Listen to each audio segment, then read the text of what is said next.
Hello everyone, আমি রিয়া। চলে গিয়েছিলাম কৃষি শিল্প মিলন মেলা, প্রায় বাড়ির সামনে বললেই চলে। শিশু মেলা এবছরের মতো আর যাওয়া হলো না। অনেকবার যাব বলে ডেটও ঠিক করেছিলাম, তাই মনকে সান্ত্বনা দিতে চলে গিয়েছিলাম দাদা আর বৌদির সাথে এই মেলাতে। আমাদের আর কি কাজ, ফটো আর ভিডিও তোলা। তারপর চোখ পড়লো এটার দিকে, দেখে মনে হলো এখন আমি বড় হয়ে গেছি, আমার আর উপায় নেই, এটা শুধু দেখতেই হবে দূর থেকে। ওখান থেকে গিয়ে কিছু কেনাকাটা করে তারপরে আমরা চলে গিয়েছিলাম মেলার বাইরে একটা রেস্টুরেন্টে। সেখানে আমরা নিয়ে নিয়েছিলাম এগরোল।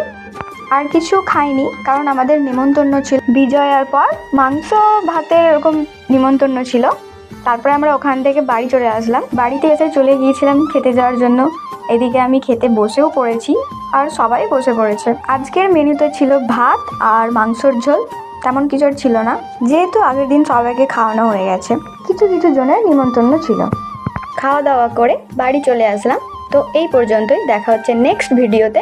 সবাইকে টাটা, গুড নাইট।